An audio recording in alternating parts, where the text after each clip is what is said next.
Salut à tous, j'espère que vous allez bien. Ça sentait la poussée haussière vendredi soir. Finalement, on a dû attendre la fin du week-end dimanche pour avoir cette poussée haussière. Il y aura des données macro à surveiller cette semaine, mais aujourd'hui, il n'y a rien, donc on va pas en parler. On va directement aller sur les graphiques. Je commence par ETH parce que c'est celui qui m'intéressait le plus vendredi. Il a bien performé et là, il est sur une zone un peu de stand-by. Donc, si jamais on se met en daily, on voit bien qu'il avait cassé sa tiers, qu'il était allé beaucoup plus bas que prévu. C'est normal parce que c'est utilisé en DeFi, c'est utilisé en collatéral sur des projets comme AAV.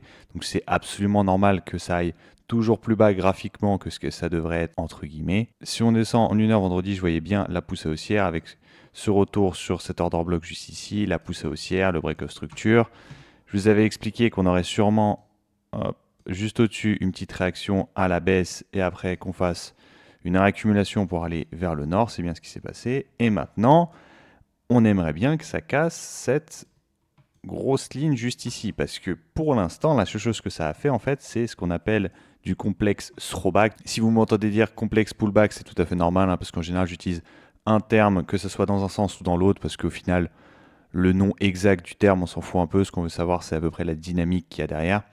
Donc un complexe throwback ou pullback qui viennent jusqu'ici, hop, mais pour l'instant il n'y a pas de changement de structure parce qu'on a toujours la structure comme ça avec un high juste ici, un low juste ici, et ça c'est que du complexe. Cependant, même si on n'a pas encore réussi à break, j'aime beaucoup la structure puisqu'on a une belle structure où on vient récupérer les liquidités en dessous pour push. Ici on vient liquider en dessous, on vient push. Donc on est sur une bonne dynamique. Là forcément, si jamais on se met en 4 heures, on voit bien qu'il y a énormément d'ordre. Donc qu'on fasse un arrêt juste ici et qu'on vienne liquider, refermer les ordres, c'est tout à fait normal, même si on vient liquider ce lot juste en dessous pour l'instant, il n'y a aucun souci, on est toujours dans un complexe. Et ce que j'aimerais voir, c'est vraiment une poussée, une cassure de saut, parce que si jamais on arrive à casser ce high et qu'on fait une belle structure, qu'on vient retest et qu'on part, là vraiment on part sur une bonne dynamique.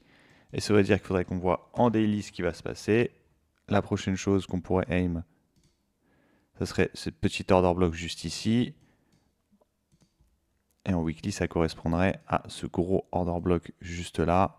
Donc là, il faudra aller sûrement en 2 ou 3 jours pour voir quelque chose d'envergure de ce mouvement. En daily, on a quand même quelque chose de pas mal. Donc même si pour moi, elle est un peu grosse, donc on pourrait, je pense, la raffiner à peu près à ce niveau-là. Quand on regarde la big picture, avec cette réaction en dessous de la tiers, ce début, si jamais on arrive à break ici, ça conforterait ma théorie comme quoi on irait choper un ATH. Puisque même si on fait un UTAD dans cette zone ici et qu'on descend à la cave, pour moi, il n'y aura pas assez de contrepartie pour qu'ils puissent revendre tous leurs ordres. Donc, il faudrait pour moi faire un ATH et après, au-dessus, faire un UTAD si jamais vraiment l'objectif est de larguer le plus de liquidité au-dessus pour aller gerber en enfer. BTC, je ne m'attendais pas à ce qu'il réagisse autant à la hausse, mais c'est extrêmement positif puisqu'il y a le low juste ici, le high juste ici. Donc, on rentre dans une dynamique haussière à partir de cette charte juste ici, ce qui est quand même vachement bien parce que quand on se met en weekly, ça fait vachement flipper avec un UTAD juste là, avec un retour directement sous cet order block et une baisse. Si jamais on avait break la structure juste ici et qu'on avait commencé à descendre comme ça,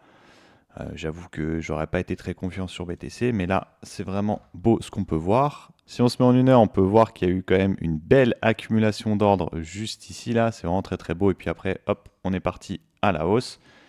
C'est vraiment explosif, comme le démontre la liquidité qui est juste ici. À chaque fois qu'il y a un niveau comme ça, forcément, il y a une réaction à la baisse, sauf qu'on n'a pas eu une grosse réaction à la baisse comme ça. On a eu à peine une réaction à la baisse. On y veut prendre la liquidité en dessous, boum. On est reparti directement vers le nord. Là, pareil, est-ce qu'on va avoir le même schéma avec une prise de liquidité juste au-dessus? Si on monte en 4 heures, c'est quand même assez important cette liquidité, donc ça ne me choquerait pas qu'on ait un petit retracement comme ça, qu'on consolide, qu'on fasse après une liquidation hop, et qu'on parte. Et c'est ici le gros morceau qu'on peut voir en daily. Et c'est là où on va sûrement stationner le plus longtemps, parce qu'il y a quand même pas mal d'ordres à refermer. C'est là aussi où il y a l'enchaînement d'order block juste ici qui vient juste d'être pris. Donc, à voir si on arrive à décoller. Si jamais on arrive à break ce niveau-là, pour moi, c'est ATH aussi directement. Et sinon, bon, bah, de toute façon, on le verra bien ici. Ça décollera pas à partir d'ici. Ça fera un UTAD en interne. Et puis après, bah, hop, en dessous des 107K.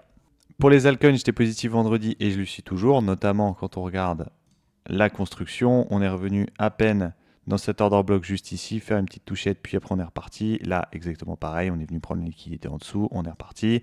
Là, bien évidemment, ça va galérer un peu à partir de cet endroit juste là. C'est tout à fait normal, hein, puisque c'est l'order block initial de tout ce mouvement baissier.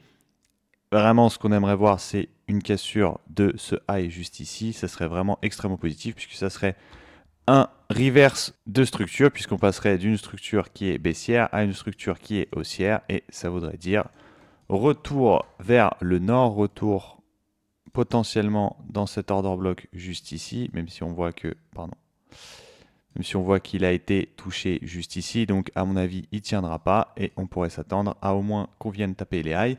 Et sachant qu'on a déjà venu chercher les highs juste ici, ici, ici, on va le voir. Le mieux, c'est de le voir en dézoomant. En fait, vous avez cet order block juste ici. On est venu le travailler une fois, deux fois, trois fois. Si on y retourne, on vient le casser. Et on va au moins venir chercher les 394. Donc, une belle augmentation sur tous nos alts. Un des alts dont je vous ai parlé vendredi, c'était le pump qui est bien parti, hein. Si jamais on se remet en weekly, je vous avais parlé de cette fameuse zone qu'on peut voir juste ici, qu'on peut voir que ça a bien manipulé en interne. Ce que j'ai fait, c'est que j'ai déplacé mon stop loss au niveau de cet order block juste ici. Tac, pourquoi? Parce que j'ai vu qu'il y a eu une manipulation juste pour refermer les ordres avant de partir. J'aurais pu le mettre juste en dessous, mais je préfère donner pas mal de liberté au prix, sachant qu'en plus c'est un actif qui est énormément volatile, et je me dis que même si on vient juste par ici, on pourrait très bien prendre la liquidité juste en dessous pour repartir vers le nord, donc je préfère mettre mon stop loss juste à ce niveau-là. Pour ceux qui l'auraient loupé, ma première target c'est high juste ici, alors c'est 600, 250 que j'ai mis. Pour mes prochaines targets, ça dépendra du prix, donc je peux pas trop vous en donner, mais ce qui est sûr c'est que je larguerai énormément de coins dans ces niveaux-là si jamais je ne l'ai pas fait avant, avec bien évidemment un moonback si on va au-dessus, mais personnellement, c'est pas ce que je jouerais à court terme. On m'a posé la question aussi sur un de mes shorts pour Syrup, donc si jamais tu passes par là, je vais te répondre aussi en vidéo, je t'ai répondu en commentaire, hein, tu peux aller voir sous le short, mais en gros, il y avait cette liquidation, cette zone de liquidité juste ici, là, en dessous de tous ces highs, il y avait eu une très belle réaction, notamment avec cette mèche. On est venu vraiment chercher la dernière liquidation de tous ces lots juste ici. On est revenu dans le POI juste là et on est parti. Donc c'était extrêmement positif. Là, bien évidemment, on est au-dessus de ce high. Ça corrige, mais on a une liquidation aussi de ce high-là et on repart. Donc c'est extrêmement positif. Personnellement, je trouve que c'est absolument pas une zone pour le vendre. Si jamais il part, tu pourrais commencer à regarder ce qui se passe dans cette zone juste ici, au-dessus de ces equal high. Mais quand tu regardes, hop, en weekly, tu vois bien qu'il y a quand même pas mal de FVG. Donc honnêtement, ça serait plus dans cette zone à partir d'ici que tu pourrais commencer à regarder ce qui se passe si jamais tu vois que ça pue pour commencer à le vendre, mais à court terme, je le vois bien continuer de monter. Donc voilà, j'ai aussi 2-3 autres positions, mais mes prix d'entrée sont bien plus bas que ce que le prix est actuellement, donc ça sert à rien que je vous en parle. Mais si j'ai des altcoins que je reprends ou qui m'intéressent, je vous en parlerai dans la prochaine vidéo. Sur ce, merci pour votre temps, je vous dis à la prochaine. Tchuss!